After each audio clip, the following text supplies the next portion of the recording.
Hey everyone, welcome back to my channel. Today's video is my very own makeup do's and don'ts video. So if you want to see some tips that I try to keep in mind and mistakes that I try to avoid while I do my makeup, then just keep watching. I'm gonna go ahead and start off with eyebrows, and if you don't fill your eyebrows in, that's fine, but for me personally, they're so important to me. So a couple of things I try to remember is, number one, I dye my hair a lot. I haven't recently, but I have many different colors of many different brow products. So my main thing is that I want to find something that matches my hair color as closely as I can. So today I'm using the Anastasia Beverly Hills brow powder. This is in the shade of soft brown. And then when it comes to filling in my brows, I shape them as well. When it comes to shaping them, I try my best to make, my top arch as even as my bottom arch.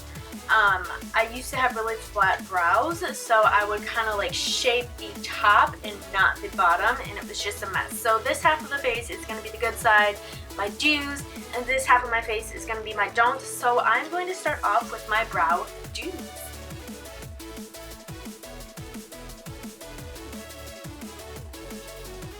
Alright, so there's one eyebrow filled in, pretty much matches my hair color, and now I'm going to show you guys my brow don'ts. So this is a really dark and thick product. This is the NYX Brow Gel, which I just used in one of my tutorials. I do like NYX Brow Gel, I just want to make sure that it's the same color or as close to the same color as my hair.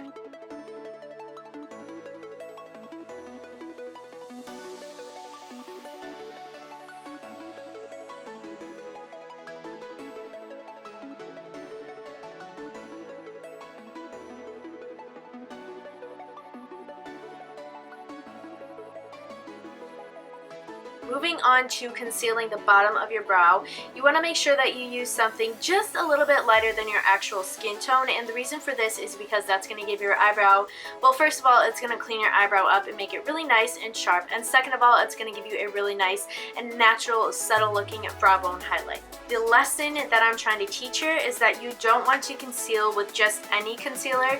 So I'm going to conceal with this concealer for my don'ts side. This is just a little bit more yellow tone and kind of closer to my skin tone, but it's not going to give you the same effect as using a concealer that's a little bit lighter than your skin tone. Moving on to the face, we are going to talk about primers. So if you watch my makeup tutorials, like to use 2 primers, and that being said is because you want to prime your face for your face. If you just have pores that you need to fill in, use a pore filler. But if you have dry skin like I do, use something that's also going to hydrate your skin. I am just going to show you one half is just going to be the pores, and this is also going to highlight my dry areas, and it's just not going to be good. And then the other half, I'm going to combine the pore filler with a hydrating primer.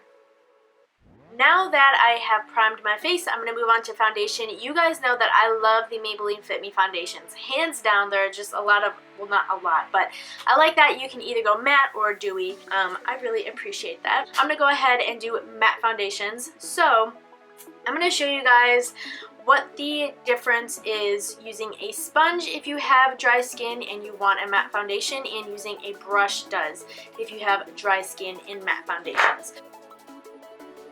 Another thing I'm going to add in here is for my don'ts. Sometimes I do see people not blending foundation down your neck. Blend it down your neck, because if by chance you did pick the wrong foundation shade, no one's going to know, and you're not going to be an internet meme sensation. So for my don'ts, I'm not blending it down my neck. I'm stopping here at the jawline. Okay, so that part of my face is done, and now I'm going to show you guys a sponge with the same mix of foundations and just how that can kind of diffuse the color a little bit, make it look a little bit more natural. And also with the sponge, you're soaking up excess product, which is why it looks natural, but there's a little bit of moisture in your sponge because you get it wet, so that helps you out if you have dry skin. Just make sure that before you're trying to conceal something that you do the research. So I'm going to show you what happens. Now, of course, I don't have dark under eyes, okay? I'm fully aware. But I'm going to show you what color correcting gone wrong looks like. So on this side, well, first of all, I do have an actual pimple that I can conceal, but I'm going to show you like kind of what I see down here, like to hide that little bit of discoloration down there. I'm going to show you why that doesn't work in a second. Now I'm also going to go ahead and use a concealer that's not my correct shade just to add on here. So the under eye highlight that I have is kind of mint green, you might have noticed. It's not the best look. Now to conceal an under eye on my skin tone, I'm using the NYX HD Purple Concealer. You just want like a dot. You really do not need a lot. You're going to want to use a concealer that will highlight your under eye, so the same one that highlighted my brow bone.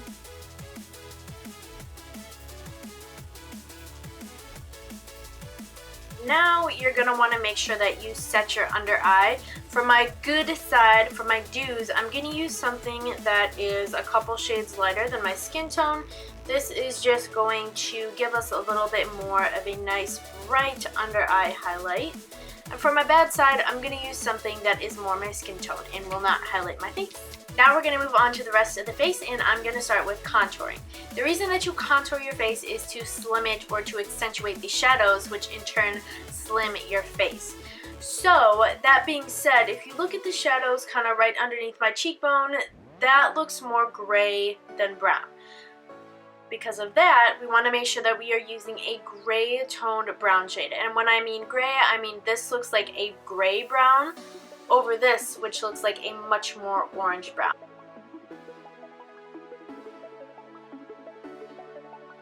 When you contour with a very orange brown, it just looks a little bit more muddy and it doesn't give you the same effect that contouring does. Contour the jawline, I like to start behind it and come from underneath and just kind of blend it up. That way you don't get too much powder or concentration, you know, like right here where everyone can see it.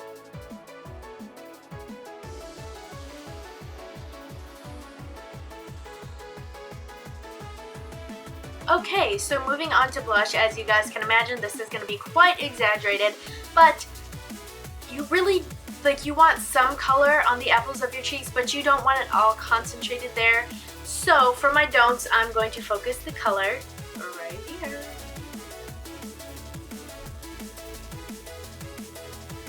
And now for the dews, I'm actually going to start back up here where you would place a bronzer, and I'm going to lightly blend that in towards my face.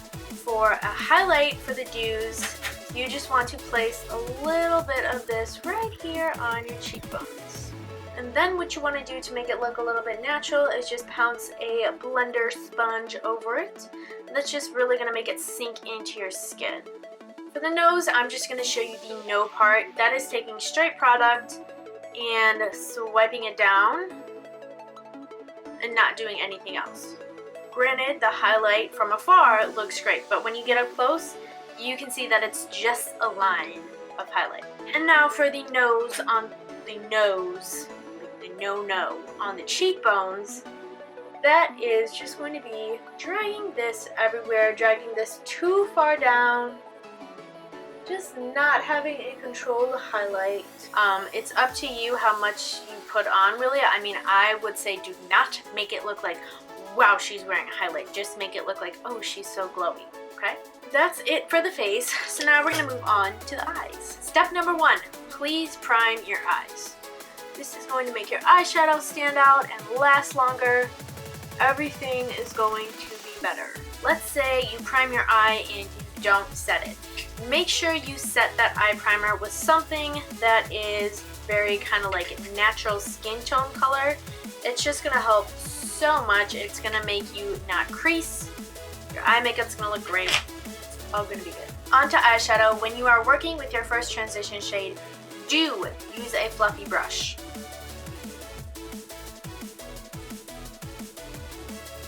Do not use a dense brush. It just takes way, way, way too long to blend out, and chances are you're probably still going to have a little bit of a harsher line in there. When it comes to packing on a lid shade, do use patting motions. Do not use swiping motion. When it comes time for eyeliner and you have hooded eyes, do draw your wing more straight out rather than pointed up. I just wanted to point out, while this wing does have a pretty nice shape, if you have hooded eyes and you're looking straight forward, you now can't see lid space. So that's why I say draw out, not up. When it comes to mascara and you make a mistake, do wait to dry it off. Do not try to wipe it off immediately. Why, do you ask? Well, let me show you. You can't get it off without smearing and messing up your makeup if it's not dry. Once your mascara has dried, did you guys hear that thunder? Once your it's still going. Real nice and clean, flick it off. Boom, problem solved. Now, we're gonna talk about lips and overlining them. For my lipstick today, I'm using ColourPop's Frickin' Frack, and I'm just gonna show you guys how to not overline your lips. So the bottom lip does not look bad. Top lip, clearly overlined. So what I'm gonna do, normally you would just take a natural colored lip liner at the very least, but just for this purpose, to really show you guys, I'm just going to be taking a nude eyeliner pencil, and I am going to kind of draw